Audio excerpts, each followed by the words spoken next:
Hi welcome to MVR logics. Number series నుంచి one of the question మనం discuss చేస్తున్నామండి. Series 2, 5, 12.5, question mark 78.125, 195.3125 ఇచ్చినప్పుడు ప్రశ్న గుర్తు స్థానంలో ఏ సంఖ్య వస్తుందో కనుగొనండి అని ఇచ్చాడండి. ఫస్ట్ ఆఫ్ ఆల్ ఇలాంటి క్వశ్చన్ వచ్చినప్పుడు ఎగ్జామ్ పాయింట్ ఆఫ్ వ్యూలో వస్తే ఏ విధంగా సాల్వ్ చేయాలో చూద్దాం. ఫస్ట్ మనం ఇక్కడ ఇచ్చినటువంటి సిరీస్ అనేది రాసుకుందామండి.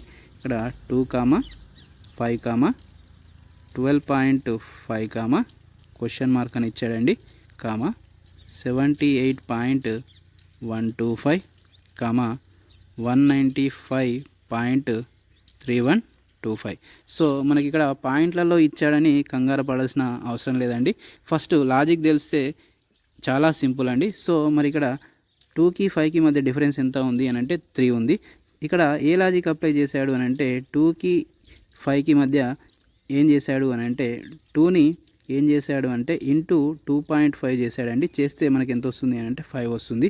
అలాగే 5ని కూడా ఏం చేశాడు అని అంటే ఇంటూ 2.5 చేస్తే మనకి ఎంత వస్తుంది అని అంటే 12.5 వస్తుంది. ఇక్కడ 12.5ని ఏం చేశాడు అని అంటే ఇంటూ 2.5 చేస్తే వచ్చేటువంటి ఆన్సర్ ఏంటో కామెంట్ రూపంలో తెలియజేయండి. వీడియో నచ్చితే తప్పకుండా లైక్, షేర్, సబ్స్క్రైబ్ చేయడం మర్చిపోకండి.